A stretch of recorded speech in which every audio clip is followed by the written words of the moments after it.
about yourself? Yeah, sure. First of all, nice to meet you. My name is Eli, or in English, sometimes people call me Eli. Both ways go. I am 43 years old, a father to two boys, 4 and 6, and working in the Israeli high-tech industry. And in the last 43 days, I'm doing a lot of Hasbara for Israel. Me This would too. be it. It's been hard. It's been a lot of hard work. I'll tell you. It's empowering, but it's exhausting, right? Yeah, it just it just takes everything you've got. I woke up on the Sabbath. I mean, it was 6:30 in the morning, and there were sirens. I live in Hod Hasharon, which is in the central Israel, and it was immediately very clear that something is wrong because there were two sirens, and we usually don't even have not even one. Now I'm used to sirens because I grew up in Kiryat Shmona, the city in northern Israel. A lot of Katyusha rockets back in the 90s, and basically also now as well.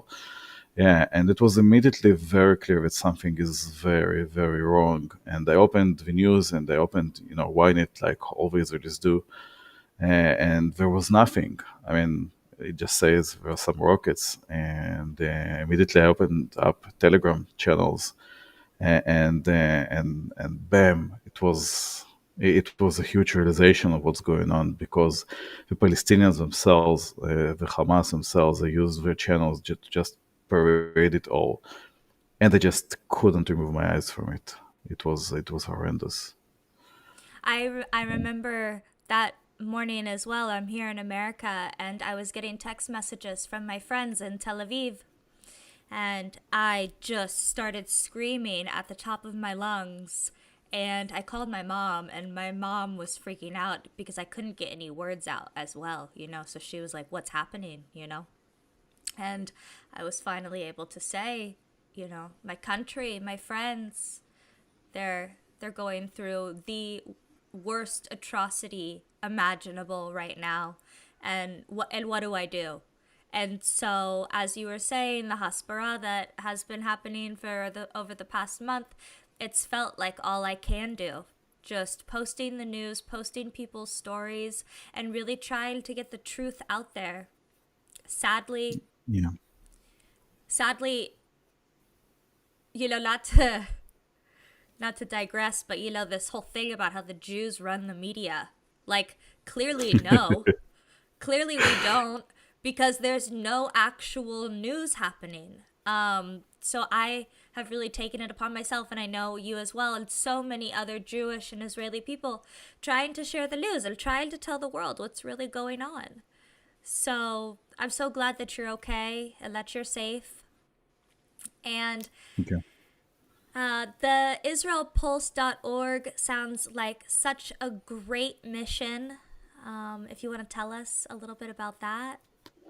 Yeah, absolutely. But I think that before we start, to talk about the israelpulse.org, I think it's important to understand how we got here. Yeah. Because it's, on October 7th, when I was aware of what's going on in the channels and Telegram channels, and I started to just post stuff on my Facebook, and it wasn't even clear in the beginning that it's not fake news. I mean, terrorists in Sderot on pickup trucks. I mean, who? No, it can't be right. I Right. mean, yeah, and I received a lot of like a huge barrage of different responses saying, "Why are you spreading fake news? And why are you doing this? And you are helping the Hamas and so on." And what's really interesting about it is that it sort of displays the huge gap between where we were, the reality that we thought we live in, and the actual reality that existed. And it was very clear to me within the next couple of hours that if Israelis are not believing what they're saying, what the other people out there in the world are going to react to. How the people out there are going to react to this. And it was very clear to me that they have to like save everything. And in the next, I think 48 to 72 hours, I obsessively, right click save, back up every channels, everything that I saw, just to make sure that it doesn't go away. And then I started to try to spread it in Twitter, because Twitter is basically, it's not a local network like Facebook. In Twitter you can get to other audiences except your friends. And I got banned for like a few hours because it was too harsh to watch the things. The reality was just too harsh. And then it was clear to me that I have to do something else, and then we created a website called hamasisis.co, which basically has all the atrocities, or at least some of the atrocities, and reference to our Telegram channel, which has everything else. And then it was a matter of, wait a second, we have this huge, and I really have to hate to say it, but it's like a huge digital asset that Hamas gave us. And I know it sounds horrible, to talk about it as a digital asset, But but it's it the is. proof. It's the proof. Exactly. And if they would not applauded everything that they did there, we've been in a very, very different situation, which already talks about how low our public diplomacy, Hasbara, is, at what a low point we are located right. It's not right now. It's it's in the past. I don't know, at least 50 years, right? I mean, no one Yes. likes, yeah. So basically, and then I created an organization called Social Network Fighters. It's already have more than 5,000 people in Israel, and some of them are abroad. And what they're doing is spreading this documentation, sometimes directly to people that don't believe it, sometimes via a website called fighthamas.co.il, which is also a tool which we developed to spread this documentation, because we believe it. A normal person that will watch these atrocities, he will be a changed man, right? It will be totally impossible to just skip it and say, my life continue as it is, because once you watch it, if you're a normal person, then it's going to be very different for you. And one of the things that we started to do is to have a video call, a video meeting with whoever joined. It was every evening at 9 o'clock, and 10 to 20 people every evening, and they basically explain how to do Hasbara, how to do the public diplomacy that we were talking about. And it's not like I have a lot of background in it. In fact, I don't. It's a common sense, some is coming from the debate culture, because you have to learn how to debate if you want to know how to make a point. And it was pretty clear, how to do it right, and it was pretty clear that the Israeli government doesn't do it right. And I think that after like 2.5 weeks, all of a sudden it wasn't Israelis that were joining this, and it was people from the US. And a conversation that was supposed to last like 15 minutes, all of a sudden it took 2 hours. It was a 2 hour conversation with, I think, around 10 people coming mostly from the US, and they felt so curious, and they had so much information missing from what's going on. They weren't aware that Hamas terrorists also killed Arabs and Druze and Bedouins. They weren't aware that the people that were kidnapped are not only Jews. They weren't aware that the Israeli Arabs are condemning what Hamas is doing, and in fact there are no riots at all in Israel from the Israeli Arabs. And on the contrary, there was a story of one Israeli Arab. He is the owner of a bike shop, and he just donated 50 bikes to kids I that saw had to that. live. Yeah, it was amazing. Yes. There are a lot of stories like this, and people just not aware of it. Not just that they're not aware of it, they also, because of it, they feel alone, and they feel neglected, and it dawned on me that I have to do something about it as well. You know, a lot of things to do something about. So this is why we created IsraelPulse.org. It is a completely new website. Its goal is basically to provide information about the current situation, of course, but also if you go forward, its goal is to provide information about Israel, about things that we are doing, things that we should be doing, and how to battle, you know, this whole propaganda that we are facing from the other side. So this is where we are right now. We just launched it, and let's hope that people will find it and use it. I hope so too. And to be able to share those articles that are written from the perspective of our people, to know that, it's not some journalists with an agenda, and that it's our stories and we're the ones sharing what's happening to us. I think that that's really important. And that's one of the reasons why I wanted to start this podcast too, is because our voices need to be heard about what's going on to us. And it's not it's important for us to speak up and not to stay silent, and we can't be silenced either. All of the fear mongering and hate and these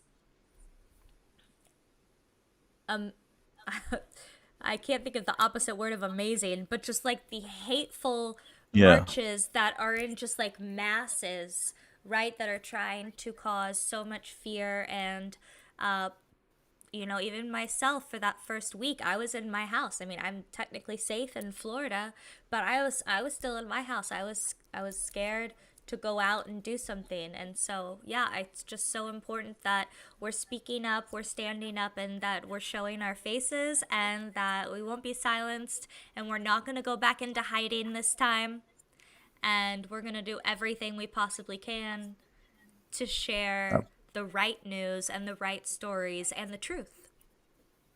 yeah, absolutely. I mean, October 7th was the most horrible day since the Holocaust in the history of the Jewish people.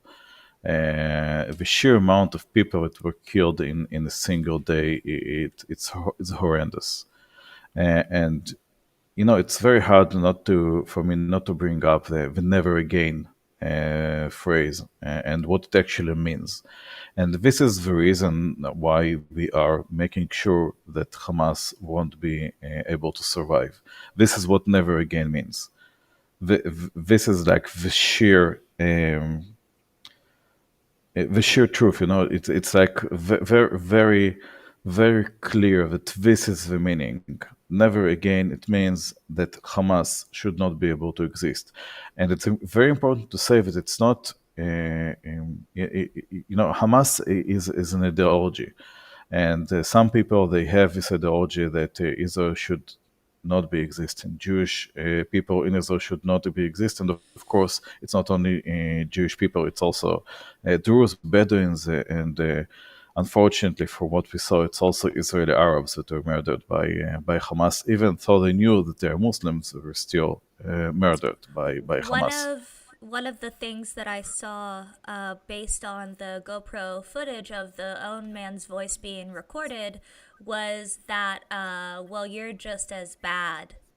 He's speaking Yeah, to an Arab, but you're an Arab Israeli. Well, you're just as bad as the Jews. You live here in Israel, so yeah, no one's safe as long as you're an Israeli citizen.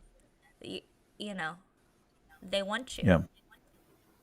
Yeah, absolutely, and this is part of education system that has been in both Gaza and to probably more or less the same extent in West Bank. Right, this is, for example, exactly the reason why I know that the Israeli government right now, and this much I don't like this government, but it is the government that they have right now. But I think that the correct decision for now is not to allow the Palestinian autonomy to control Gaza. It has to be something else. I don't know, maybe some UN body, maybe even the Arab League. I don't know. There's so many solutions for it, Yeah, but but the a UN at system, this point.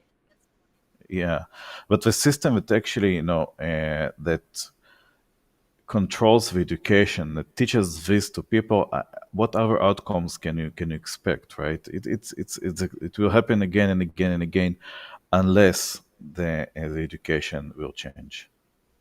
I 100% agree. And, it's not just what's happening in the schools, it's also the propaganda that they're doing on their cartoons. Their cartoons are just deplorable, they're disgusting. It's all about murder and how Jews are the enemy. And so, how are we ever supposed to have peace? How are we ever supposed to have potentially two states if it's just a constant war of education? At this point, it's going to take decades and decades of deprogramming these children who have been raised to be fighters, to be terrorists, to be killers. And also, you know, I have a lot of feelings as a woman. I personally don't have any children, but if I did, like, I wouldn't want my children raised in this. Like, that is child abuse. This isn't how kids are supposed to be raised, how they're supposed to go to school.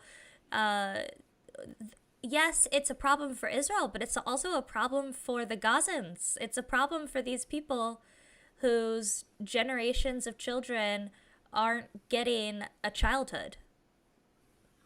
Yeah, and I think that it's not only a problem for Gazans and Israelis. I think it's also a problem of the U.S. and the Europe.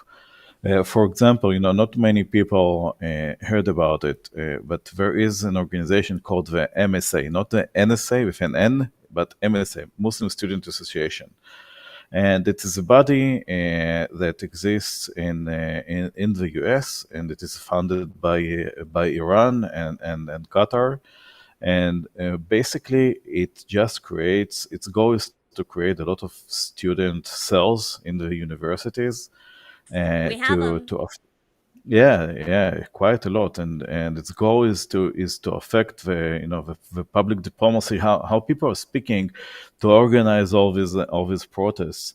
And what's interesting about it is when it was founded, and it's not new.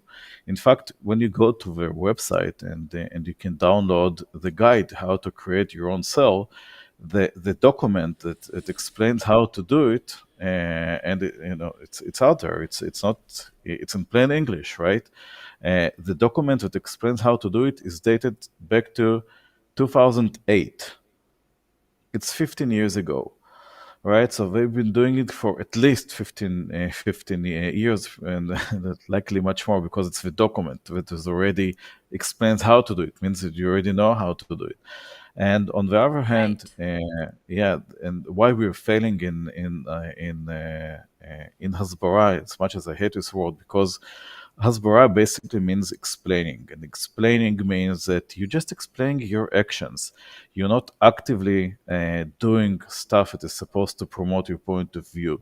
And I think this is where we, both as Jews and the state of Israel, and uh, we're just horribly failing there, because we're not actively promoting our point of view, and not just our point of view, but the truth. Because I do believe that we hold the truth, and or at least 90% of it. That let me. I don't want to be, there are always you have to pick what you're telling and what you're not telling. But when you are looking at the whole truth, I think that Israel holds like at least 90 to 95% of truth, which is hard to say about other sides. And there is a very simple reason for it. We are a democracy. And as such, we Yes. have a lot of, just 7 minutes ago, I said how much I don't like the current government. Would you see someone on the other side saying, "Hey, I think I don't like Hamas, who lives in Gaza"? What would happen to them? I mean, would they finish the podcast alive? Right? Right. How would? Yeah. So Well, so you this saw is the this is clip. You saw the clip of the journalist doing an interview for, I think, maybe Al Jazeera in the hospital, and a man in the hospital said, "Why is Hamas hiding here? Hamas needs to go hide in hell." And the journalist immediately turned and like stopped talking to him and tried to like take it off course, and like it was live TV, so they couldn't be edited out, and that's circulating as well. I hope that guy's Yeah. okay. I hope that guy's okay. You're optimistic. I am. My name's Hope. Yeah, So, yeah, yeah, it's stuck in yeah. me. That's But yeah, that's no, true. you're right. So yeah, we're a democracy in America and in Israel. And in Israel, you have the right to speak out against your government. You have the right to say that you don't like this policy or that policy. And that's one of the reasons why we are such a diverse group of people. That's, one of the reasons I wanted to have all different sorts of people on this podcast to talk about how they feel, and who knows what we can accomplish when all of us suggest all of our different ideas and all of our different thoughts, and who knows what can Yeah. happen. Yeah, we are very vocal about it. I mean, right? If one thing that you can't take from Israel is that we're not being too polite about things that we believe in. So, Yeah. so yeah, yeah, it's definitely a point in our favor. Yes, of course. Yeah. That's part of our chutzpah, and like what makes us a vibrant people and a vibrant culture is that we do disagree on a lot, and we're allowed to disagree. And heated debates over Shabbat table dinners happens often. We're not all thinking one way. We're not all told to think one way. So Yeah, I love yeah, that about absolutely. us. Yeah, and one thing that I really love about the thing that no, let me rephrase it. With a reaction that I love about the people of Israel, people of in Israel. And I'm not talking just about Jews. I'm talking about the whole people of Israel. Is that we are a startup nation, and there are no, doesn't. It's hundreds of different efforts that were started by citizens, and each one is competing with another. It's not like there is a coordination. It was really crazy how sometimes you speak with another person who is also doing Hasbara, and yes, he gives you, tips how to do it better, etc. But he like skips the secrets, the most intimate secrets to himself, because it's like it's like he owns a startup company. He wants to win, and he wants to find the best product market fit. And it was just crazy how all these new startups started immediately after this, and how everyone wanted to do Hasbara, and some people are doing great job. And what's really amazing about it is that people that are doing the great job, just like in the startup world, they're going to survive, and they're going to make great initiatives, and others that are not so good are going to stop doing it, because you only have that much amount of energy.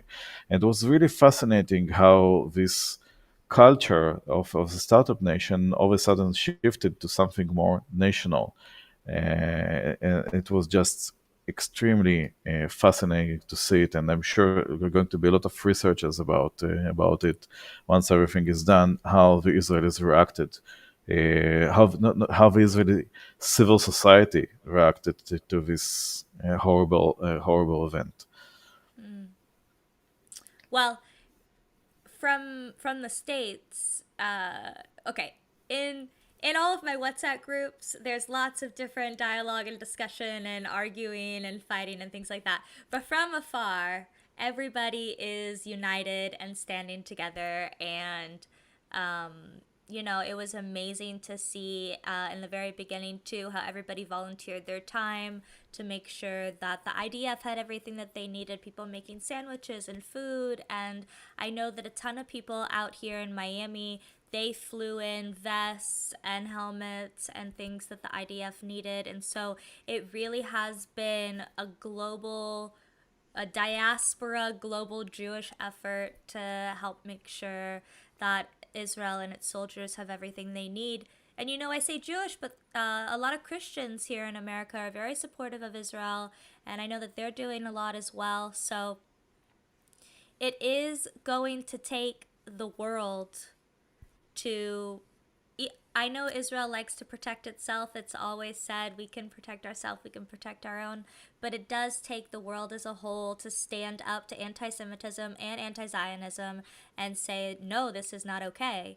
Especially now, too, we're seeing what's happening all over Europe, in America, too, like in New York.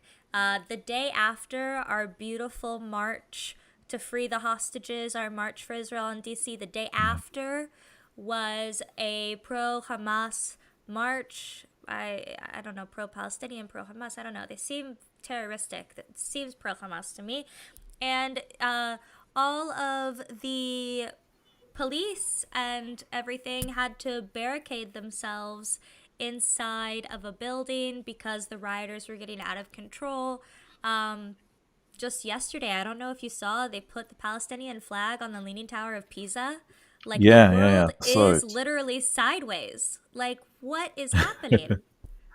It's, Yeah, I think it's a huge failure on our side. I like to take responsibility for things, and I think that just because these things happen, I think it's this is our responsibility, and we should have been starting doing the public diplomacy in a really good way, like at least 20 years ago. And I think that if we would do it, we would not have been in this situation. And also, when I'm doing what I'm doing, I'm not thinking about the next month.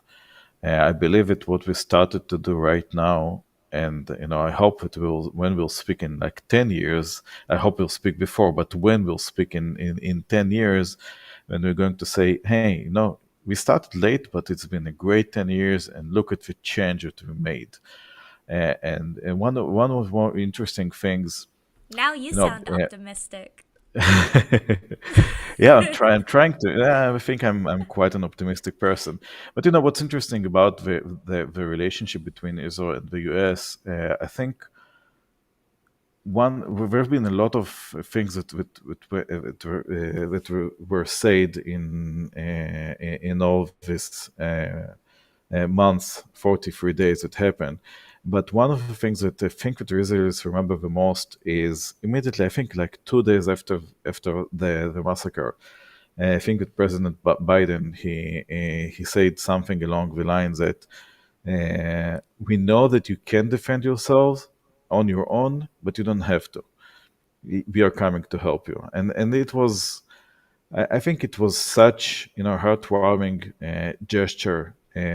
Just and forget the actual firepower it was brought here, and because most of work the IDF is done on its own, but I'm talking about the words themselves, and it was so important to hear that we know that you can do it on your own, but you don't have to do it on your own, and it was such a great gesture from the US to Israel, and I think that people are going to remember it for a really long time.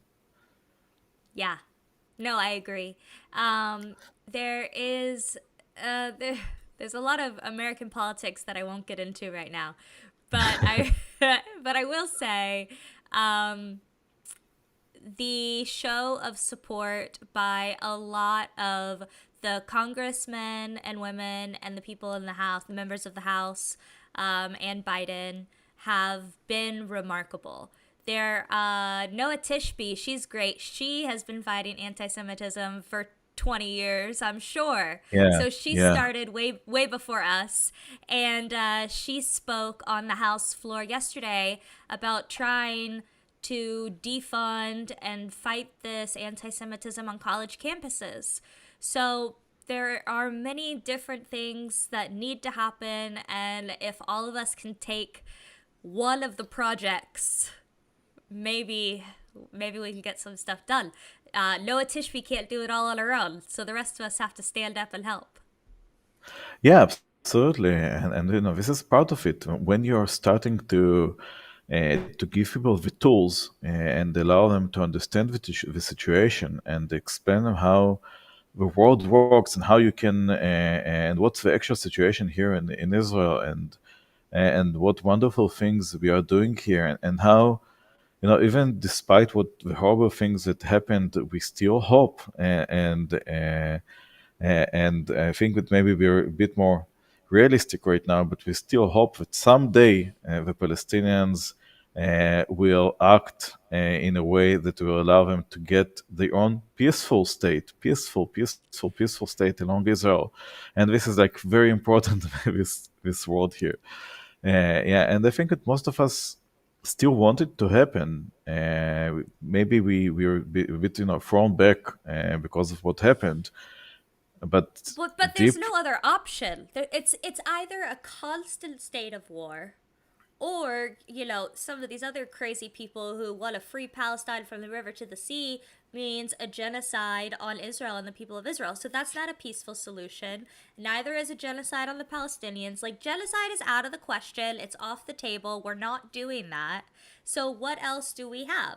So I was talking with a friend this morning about how, Nazi Germany was once a, I want to say shit, but I don't want this to get demonetized. I don't know if you can like swear or not on here. I need to figure out the rules. But that was once a crap hole, right? Like, that was once a huge freaking problem.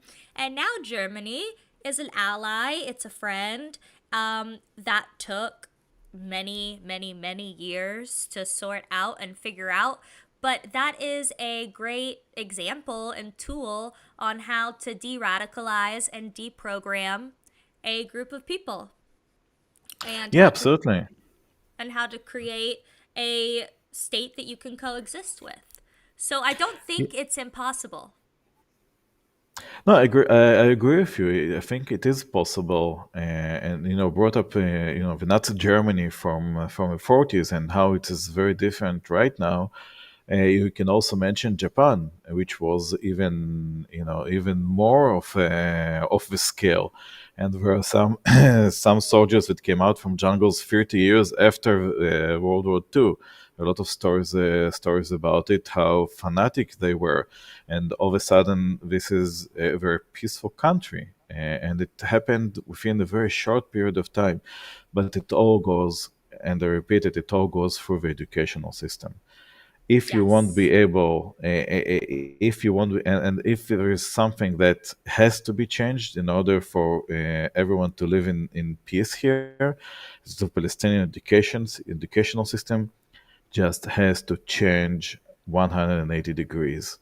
It won't be able to Palestinians won't be able to peacefully live along Israelis unless this happens. And I think that this is very, very fundamental. And whatever solution is going to be offered, frankly, I don't really care who is going to control Gaza in the next 10 years. As long as they're going to teach Palestinians that it's better to live peacefully along Israel, as long as they understand that it's better to build not in North Korea near Israel, but rather Singapore near Israel, as long as they're going to get it, I don't care if it's going to be the UN, the Arab League, or even I don't know. I don't know whichever body will choose it. As long as this is going to be the message, as long as this is what the educational system of a Palestinian is going to be in the next 10 to 20 years, in order for this to change, I'm going to be fine with it. And as long as they get the money that everybody's sending them, at $40 billion since the mid 1990s should have given them a Singapore. It should have given them a Hong Kong.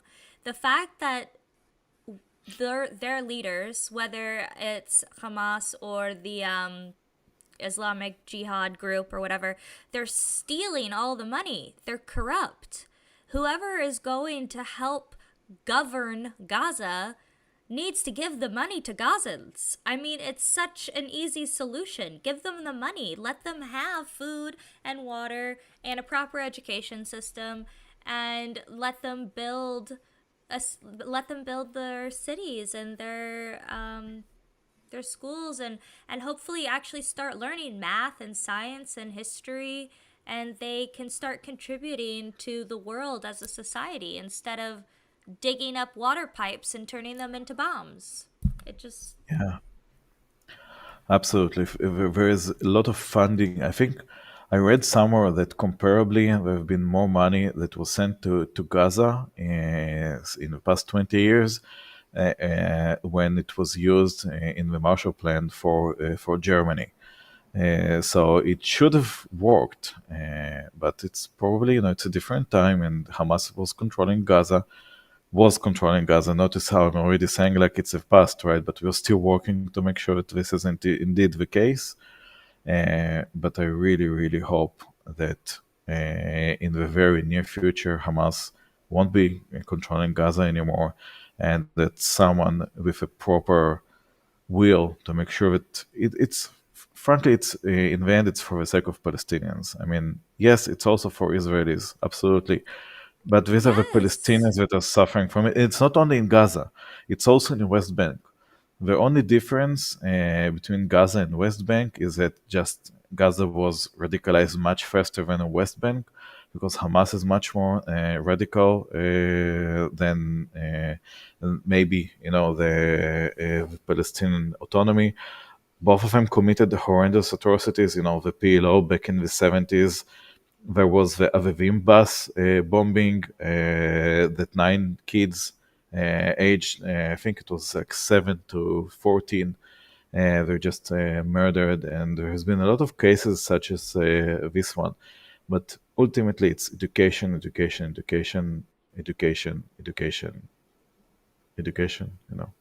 Did I say Yes, education? education and yes, yes, education Yeah. and no corruption. No corruption. The fact that Yes. these people are thirsty and hungry and I don't know why they're even still called refugee camps after 15 years, 17 years.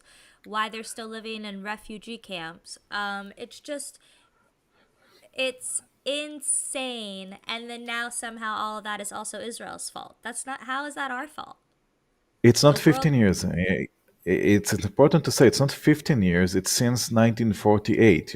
People even in Palestinian and Jordan are still living in refugee camps, and also in Lebanon, right? So in fact, if you go to the UN definitions, refugee is a person who was actually born in a place and then he was displaced to another place by war or whatever it means, right? And the moment that you're already second generation in that new place, you're not considered a refugee unless you're a Palestinian. This is like you can literally look into it. There is a separate definition for Palestinian refugees because most of the people that live right now in West Bank and Gaza and even in Jordan and Lebanon, most of them were born after 1948, not like a vast majority, and they are not even should be considered to be refugees, but they're Palestinians, and they are. So I think it's the UN fault as well because they just make it perpetual this whole status of refugees. And the moment that you're telling someone that you're X and this is exactly what he's saying for the rest of his life, instead of imagining what he could be, he is just stuck in what he is right now, and this is where our problem begins in this conception that somehow you are not located where you should be. With all due respect, a lot of Jews from Arab countries, Muslim countries, and also in Europe, they were displaced, and none of them is looking, on just because my grandmother was born in Yemen. She wasn't, but I'm from Russia originally, right? But just because someone's grandmother was born in Yemen or in Morocco doesn't mean that I'm a refugee right now. We're not looking at it this way. We are not dealing with it this way. So my grandfather was born in Germany. He survived the Holocaust, and I am American. I'm not a refugee of Germany. Yeah, yeah, absolutely. So it's a lot about looking at the positive side of life, and forgive me for bringing Monty S- Python here. Why Yeah, not? Yeah. Yeah. So why? This might be an ignorant question, but I'm sure my viewers might have the same question. So I will be the silly one to ask. Why are they still refugees? I Is that think a big that, question? yeah, I think it's a big question. I I think was you initially always. talking about Gazans because we gave Gaza in 2005. And so initially, when I was talking about it being 15, I guess it's technically 18 years since Gaza has been their permanent home, why would they still be calling some of these villages refugee camps and not just a town that they live in because they are Gazans and they live in Gaza? So that was my initial point. There was an interview by one of the Hamas leaders outside of Gaza. And it was a fascinating interview, and the interviewer actually asked him why they're not allowing Gazans to hide in the tunnels that Hamas built, and the answer just was, it was so clear and so shocking, and it's so not shocking in the way that it was shocking, because this is the reality. The answer was, what do you mean? We are fighting from there. We are fighting from within the tunnels, and they're not for the regular people. And it's the world and the UN that are supposed to take care of Gazans, not us. And I may I saw that. remind you, yeah, may I remind you that Hamas is the elected government by Gaza since 2005.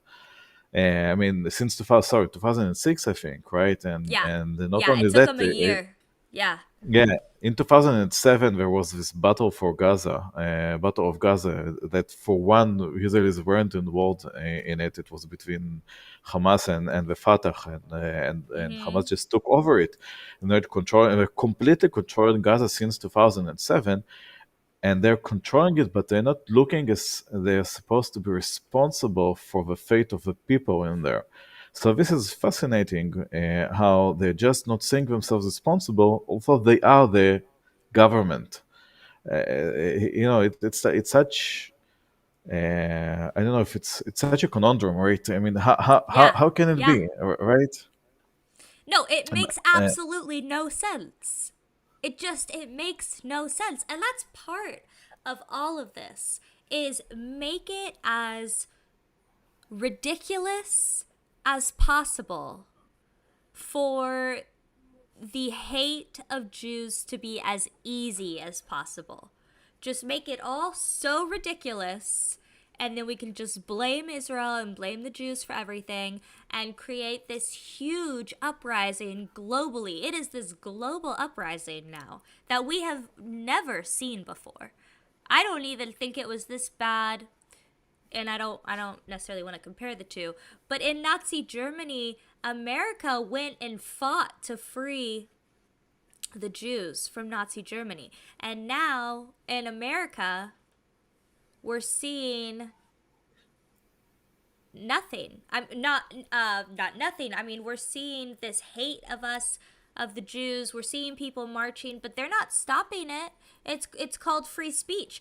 In my opinion, it's not free speech. It's like yelling fire in a crowded place and causing mass chaos. wow, that's such a tough, thing to react to, because I think that one of the main things that separate between U.S. as a democracy and Israel as a democracy and other places is the free speech. And as much as I don't like them saying the things that they're saying, I do believe that they're supposed that it's their right to do so, because the moment they won't be able to say the horrible things that they're saying, then maybe we also won't be able to say it. So I think that the battle here is not about making them to stop saying things, but to fight it with information, and fight it with feelings, right? Because every time I see a tweet that says Israel is killing Palestinian babies, I'm answering, no, I'm sorry, we are not. It's Hamas that Right. are killing the Israeli babies, the Palestinian babies. It's Hamas that started it. It's Hamas that are not stopping. I mean, the war can stop now. Two things should happen, right? One, Hamas should release all the hostages. Two, Hamas have to cease to exist. And that's it. It has nothing to do with Palestinians. It has Right. nothing to do with Palestinians. This is what has to happen, and it can happen in 5 minutes. It just, one announcement from the other side, and this whole thing is gone. What we're Yeah, trying to but do, we're back trying, but back to what we were saying is they can't do that because they have to make it as crazy and wild as possible to ignite this global jihad that they are trying to create. They can't possibly find a reasonable solution. They don't want to turn themselves over. They don't want to free the hostages because they want to make Israel look as bad as possible. yeah, but it's nothing new here. I mean, it's been like this for, I did not invent the term Pollywood. Right. No. Yeah, there have been a lot of footages and documentation about it, not from the current situation, but back 20, 30 years ago. There's been a lot of documented videos of how this whole thing is happening. So it's nothing new, and I'm not saying that people are not dying in Gaza. They are, I all agree. right. I know what you're saying. Yes, Yeah. but it's a good clarification to make for people. Yes, of Yes, course. absolutely. They are dying, and but I think that this is the price that Hamas is willing to pay for the Palestinians. They've Uh, uh, said so. They said they value their yes, martyrs and the Jews value life. They said it yeah, themselves. Yeah. yeah. But there's something. There is on one hand, you see someone yelling about it, and someone who is. There are a lot of footages, not that I've seen right now, but up until a few months ago, a lot of footages of Palestinian women saying that I'm happy that my son has died as a martyr, or I'm happy that he killed as many Jews as he could.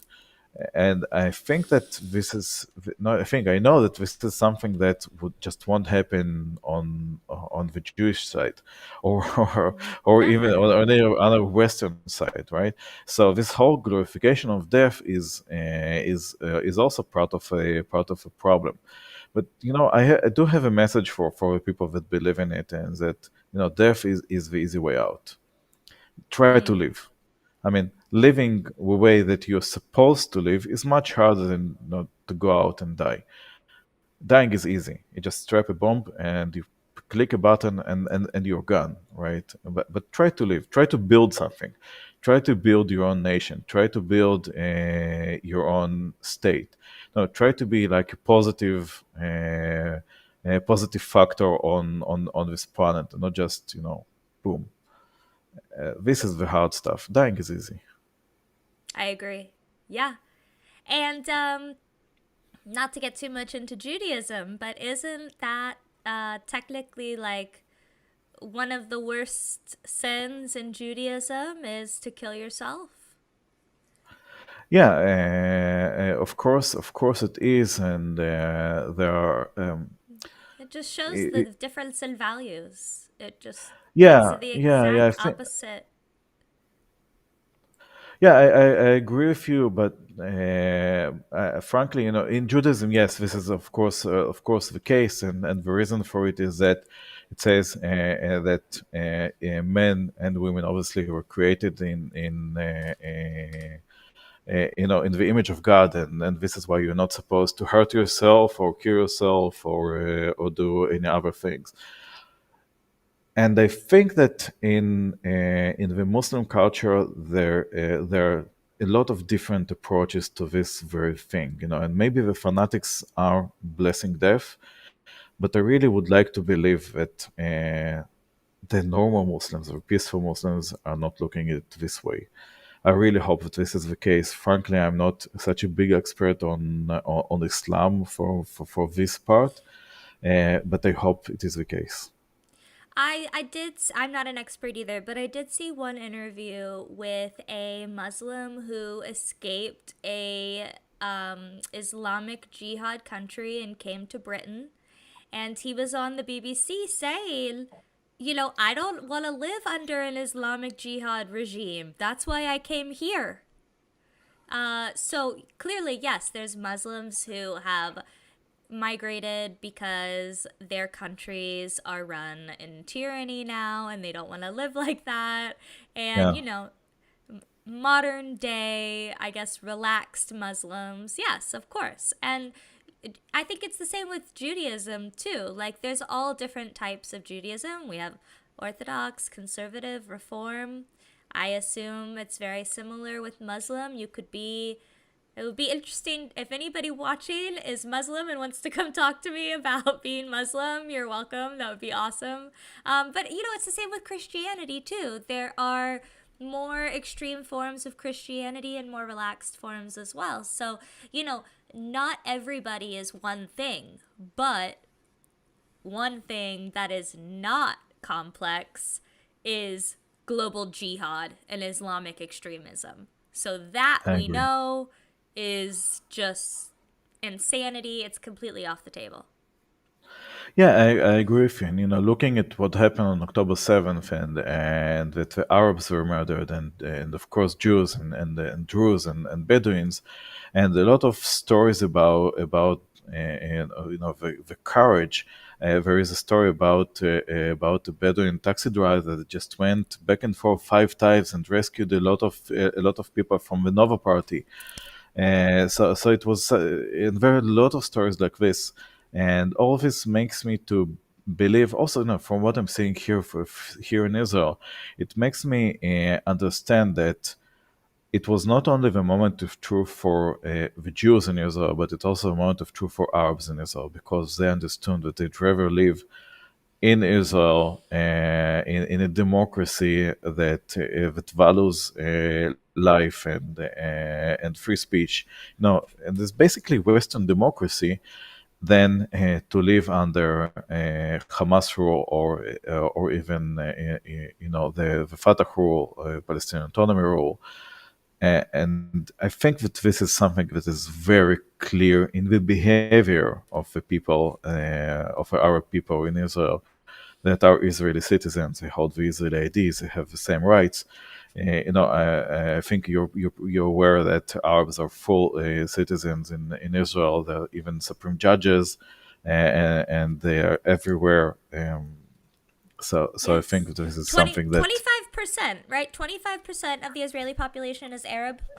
I think it's like 20, more or less. Okay. Yeah, and they're part of Israeli parliament, the Knesset, and they're part of the Supreme Court, and they work everywhere they want to work, and they volunteer to Yes. army.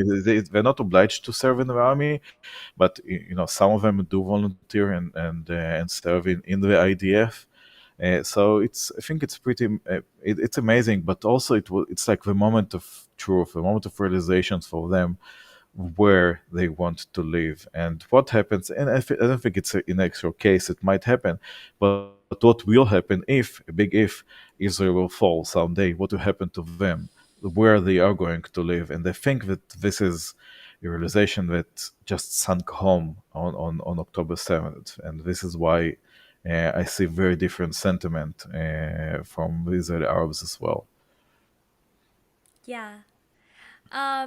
It's, you know, all these people, God, saying Israel is an apartheid state, and they're just so clueless. They've never been, they don't know anything. You walk around anywhere in Israel, you walk around in Jerusalem, you see so many different types of people, and everybody has the same rights. Everybody can go to school, everybody has the right to work and live as they please. And so uh, it's just, not only is it not an apartheid state, but then, you know, you're also seeing these people who are gay, trans, marching for pro Palestine.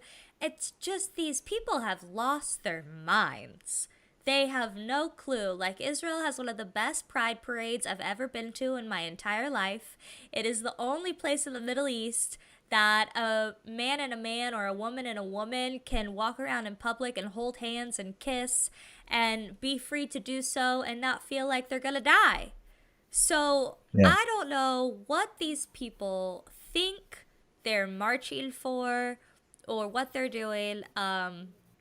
The other day, I even ranted a little bit about just women like me who like to go out and dance and party and drink and have a good time. You know, they wouldn't be doing that in Gaza. Like, it's just, they're so clueless. And so, yeah, okay, let's free Palestine from Hamas.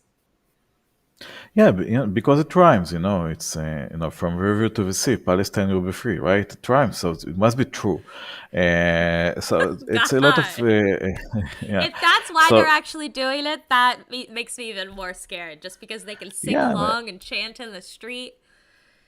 but of course it is. I mean, it's pure illiteracy, pure misunderstanding of what's going on. They don't know the facts of what's actually going on, and if they would, then this would probably not be the case. So this is why it's like really, really important to make sure that they know, that they understand. This is why we've created israelpulse.org. This is why we are going to do quite a lot of efforts, not when things happen, but even in day to day, to make sure people understand what is Israel, how people live here, and what Western democracy looks like in the Middle East, basically. Yeah, so I think it's really And it's important to make sure. beautiful. It's just so I beautiful. agree. Israel is amazing. It's literally the best place in the world. And, first, did you see? Sorry, I did cut you off. But did you No, see no. some of these signs at the Israel March where, in DC, where they were talking about a foreign exchange program for some of these Yeah, yeah, students to go yeah, yeah. study in Gaza. You know, and maybe that's kind of rude and mean. Maybe the sign shouldn't say that, but go study in Israel. Go see Israel. Go take a trip to Israel. Like, you're so against us and you're so brainwashed into thinking that we're something that we're not. Like, go take a trip.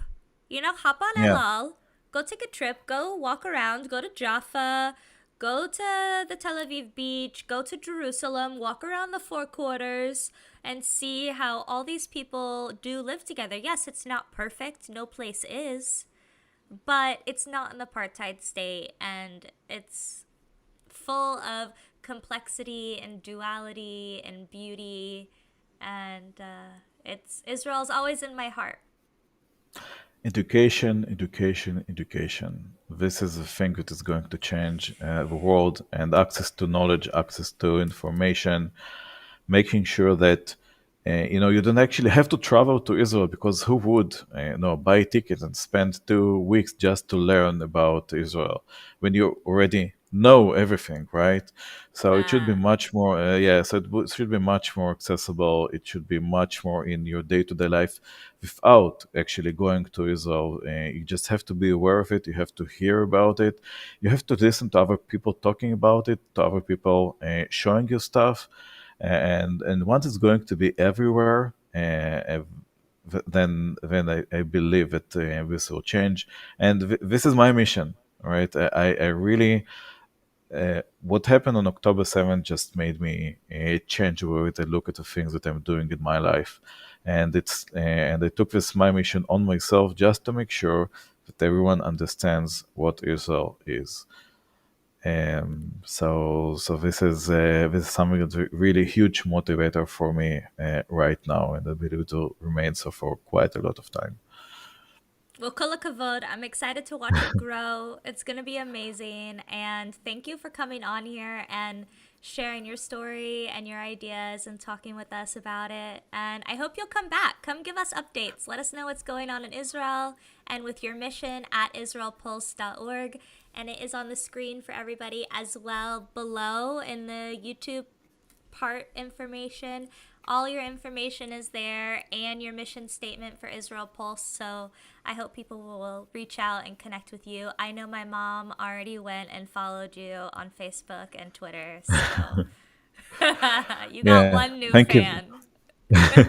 Thank you very much for having me here. It's been a huge pleasure to be here and be able, to talk about things that matter to me so much. And I absolutely hope that we'll do it again someday in the future. It all Thank you very matters much. to me too. It's been amazing. Thank you. And we Thank will you see very you much. again soon, I hope. Absolutely. Absolutely. All right. Bye. Thank you very much. Bye bye. Later out.